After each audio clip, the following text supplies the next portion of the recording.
Hello everyone, welcome to my channel Interdimensional Spirituality। कैसे हो आप लोग? नमस्ते, मेरा नाम योगिनी है और मैं इंडिया से हूँ। I welcome you all in the love and light of divine.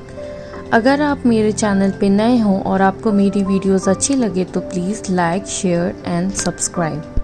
आप सभी लोगों को मैंने बताया था कि मैं जगन्नाथ धाम की यात्रा पे जा रही हूँ।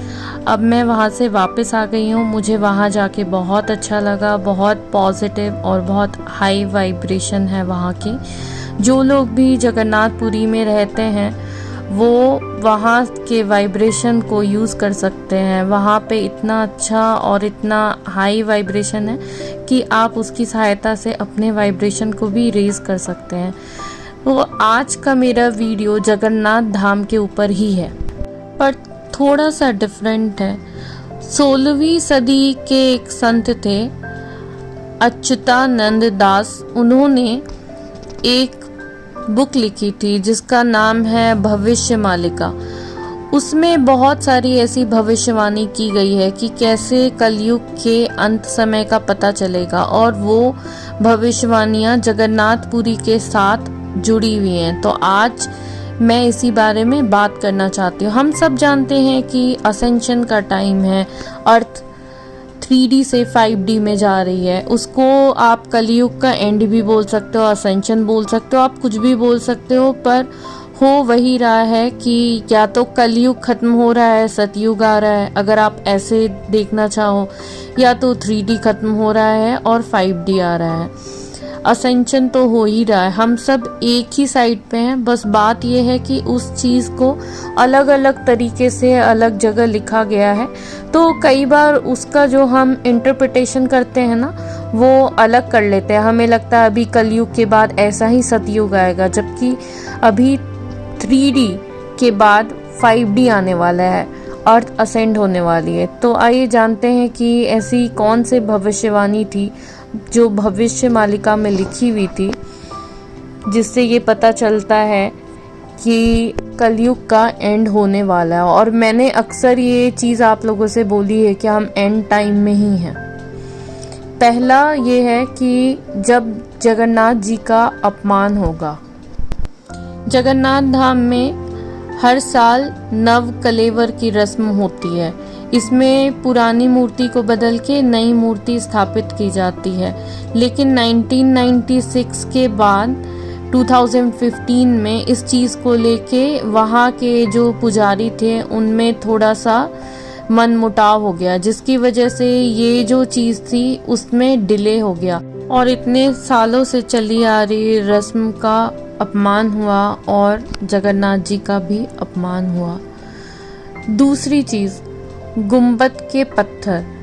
भविष्य मालिका में लिखा है कि जब गुंबद से पत्थर नीचे गिरने लगेंगे तो समझ जाना कि कलयुग का एंड होने वाला है। और ऐसा 15 से 16 बार हो चुका है कि मंदिर के गुंबद से पत्थर नीचे गिरे हैं। तीसरा, एक कल्प वृक्ष है, एक बरगद का पेड़ है जिसको कल्प वृक्ष बोला जाता है। तो भविष्य मालिका में लिखा है कि जब वो कल्प वृक्ष, वो पवित्र बरगद का पेड़ गिर जाएगा, उसके बाद दुनिया में लाखों लोग मरेंगे, तो समझ जाना चाहिए कि अब ये कलयुग का एंड है। और मई 2019 में एक फनी नाम का तूफान आया था, जिसकी वजह से ये कल्प वृक्ष, ये बरगद का पेड़ गिर गया था और उसके एंड में ही कोरोना स्टार्ट हो गया था, जिसकी वजह से लोगों की बहुत मृत्यु हो रही थी। तो इस तरह ये भविष्यवाणी भी सच हो चुकी है। चौथी चीज़ है ध्वज का गिरना। भविष्य मालिका में लिखा है कि मंदिर का झंडा कई बार गिरेगा और एक बार ये झंडा तूफान में समुद्र में जाके गिरेगा। और फनी नाम के तूफान की वजह से मई 2019 में ये चीज़ ऑलरेडी हो चुकी है और उसके बाद 2022 में भी यही चीज़ हुई, यानी ये भविष्यवाणी भी सच हो चुकी है। फिफ्थ, नील चक्र का टेढ़ा होना। जगन्नाथ मंदिर में एक नील चक्र है जो सुदर्शन चक्र जिसे बोला जाता है, वो टेढ़ा हो जाएगा। और इसी तूफान फनी की वजह से वो चक्र टेढ़ा हो चुका है, यानी ये चीज भी सच हो चुकी है। छठा, ध्वज का जलना।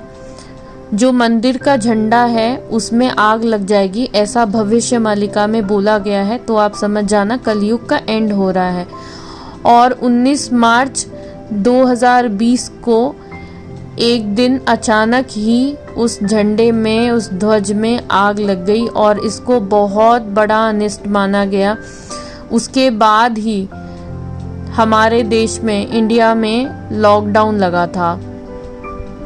यानी ये भविष्यवाणी भी सच हो चुकी है। सातवां, मंदिर के परिसर में जो भगवान की मूर्ति है उसके जो वस्त्र हैं उसमें आग का लग जाना, और मंदिर में ये घटना भी बहुत बार हो चुकी है, यानी ये भविष्यवाणी भी सच हो चुकी है।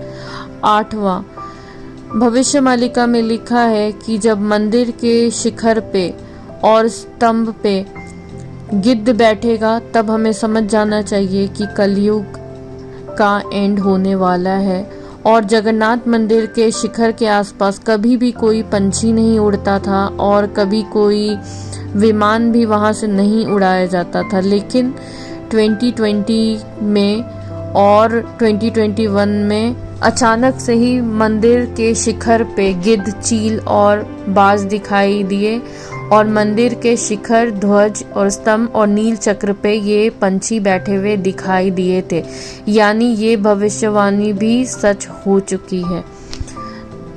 9वीं भविष्यवाणी, रक्त के धब्बों का होना। जगन्नाथ के मंदिर में खून के धब्बे मिलेंगे, ये भी भविष्य मालिका में लिखा हुआ। और कई बार किसी रहस्यमय वजह की वजह से खून के धब्बे मंदिर में देखे गए हैं। इसके बाद मंदिर का शुद्धिकरण किया गया, महाअनुष्ठान किया गया, उसके बाद पूजा स्टार्ट की गई। अब ये सारी 9 भविष्यवाणियां बिल्कुल सच हो चुकी हैं। 16वीं शताब्दी के एक संत ने उसी समय ये सारी बातें आखिर कैसे लिख दी?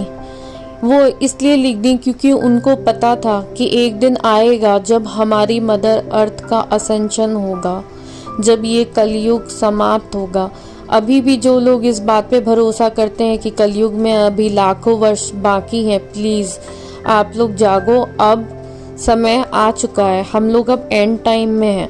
अगर कलयुग एक दिन है तो आप समझ लो आप शाम में आ चुके हो, बस अब एंड होने वाला है। अब आपको अपनी साइड चुननी होगी, या तो अब हम असेंड करेंगे और या तो हम 3D रिपीट करेंगे। और 3D रिपीट करने का मतलब है यहाँ पे अनंत काल के लिए ट्रैप हो जाना। मैंने अपनी वीडियोस में डिटेल में बताया है कि हमारी हिस्ट्री क्या थी, हम कैसे यहाँ पे ट्रैप हुए।